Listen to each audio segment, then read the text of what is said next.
Hello tout le monde, bienvenue chez Passion High Tech et Multimédia.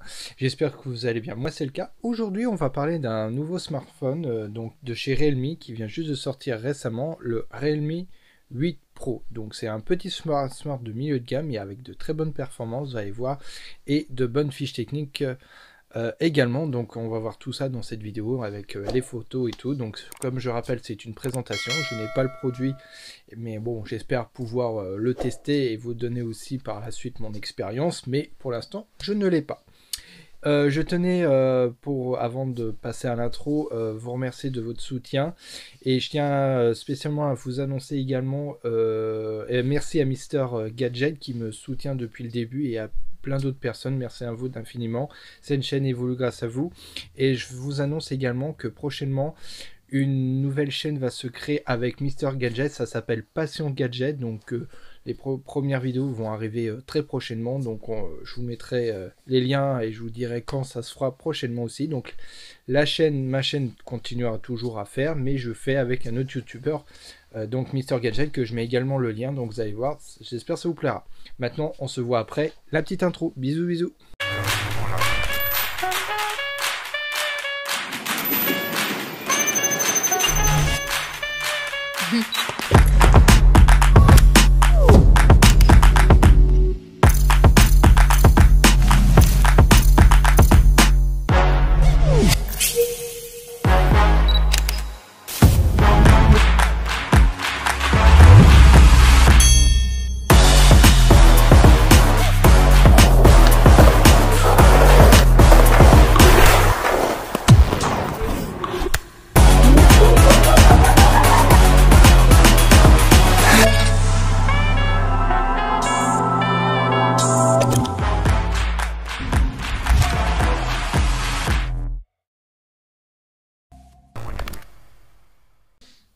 Parlons un petit peu de ce téléphone. Donc comme je disais, c'est un nouveau smartphone de milieu de gamme de chez Realme, donc qui coûte que moins de 300 €. Donc qu'est-ce qu'on peut avoir avec 300 €, avec d'un point de vue design très joli, de très belles couleurs. Donc on va voir tout ça de toute façon, et je trouve que le design est assez joli donc sur ce téléphone.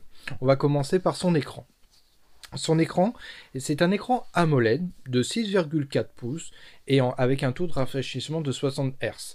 Et l'avantage, d'après les retours que j'ai vu sur les vidéos de mes confrères youtubeurs qui ont pu avoir le produit et le tester et avoir leur avis, ils disaient que le 60 Hz n'avait pas la sensation, enfin on n'avait pas la sensation, c'était du 60 Hz grâce à l'interface Realme UI qui est très bien optimisée pour Android, donc il n'y a pas de latence reconnue malgré un taux de rafraîchissement de 60 Hz. Au niveau du processeur, nous sommes sur un processeur Snapdragon 720G. Pourquoi je dis G? Donc c'est notamment poussé pour faire du gaming éventuellement. Bon, certes pas avec de très bonnes résolutions, mais vous pouvez faire tourner quand même quelques petits jeux. Ça peut être sympa éventuellement pour ceux qui veulent jouer un petit peu de temps en temps sur mobile. Donc elle se comporte au niveau de la mémoire, vous avez deux versions, soit en 6 ou 8 Go de RAM et 128 Go de stockage. Donc très bien par rapport au stockage, donc au niveau fluidité pour tourner les applications et tout, vous ne serez pas déçus. J'ai oublié de dire avec le processeur, le GPU, c'est un Adreno 618 comme je disais, donc on peut jouer, mais pas avec des très grosses performances de qualité faible, voire moyenne en fonction du style du jeu, mais vous pouvez quand même tourner des jeux, même les plus récents actuellement. Au niveau des photos, nous avons 4 modules photo, donc un capteur principal de 108 mégapixels, donc 108 mégapixels, ça c'est énorme quand même, mais ça vous permet d'avoir un grand champ de vision avec beaucoup de lumière, ça permet de rentrer beaucoup de lumière pour faire de magnifiques photos avec le capteur principal. Vous avez aussi également un ultra grand angle de 8 mégapixels et un macro et une profondeur de 2 mégapixels chacune.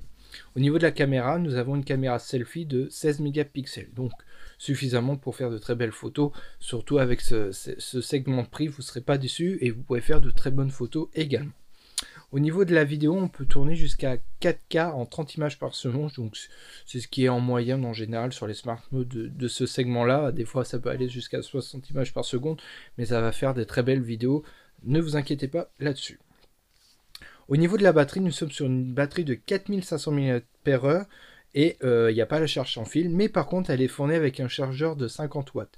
Donc effectivement, le 50 watts va vous permettre de recharger à peu près en moins d'une heure pratiquement, on va dire, votre téléphone de 0 à 100 en moins d'une heure grâce au chargeur de 50 watts. Pour vous donner une ordre d'idée, si on regarde chez Oppo avec les rechargeurs de 65 watts Super VOOC 2.0, on dit il faut une quarantaine de minutes de 0 à 100. Donc comme c'est un 50 watts, donc un petit peu plus faible, donc il faut rajouter un petit peu plus, donc une heure, voire un petit peu plus d'une heure au niveau du temps de chargement. Il y a différents coloris, il y a le noir, le bleu, le jaune, et les dos est en plastique. Et par contre, au niveau du... Qu'est-ce que je voulais dire et vous avez un capteur digital d'empreinte, bien entendu, sur le téléphone qui est assez réactif pour ce segment-là.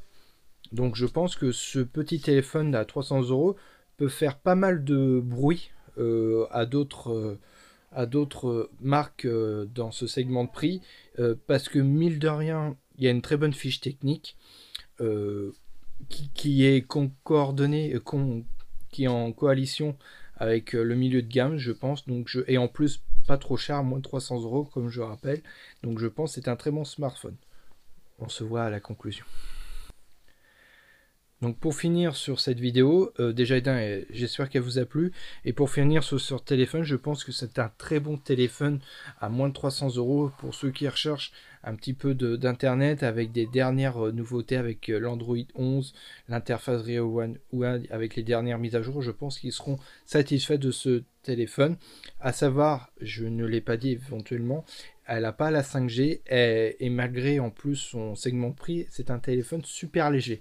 Nous sommes à moins de 180 grammes en termes de poids, et il y a une finesse également sur ce téléphone qui peut être comparable à des smartphones du haut de gamme sur certaines marques. Donc franchement, il n'y a rien à dire à ce niveau-là.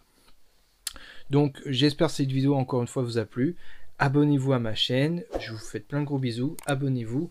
Encore merci à plein de gens encore une fois de votre soutien et de me suivre depuis le début, et également aussi à Mister Gadget, merci à toi. Donc et comme je vous disais, je vous préviendrai prochainement de cette nouvelle chaîne que je fais avec Mister Gadget qui s'appellera Passion High Tech. En tout cas sur ce, je vous dis à très bientôt pour des nouvelles vidéos, je vous fais plein de gros bisous et à très bientôt.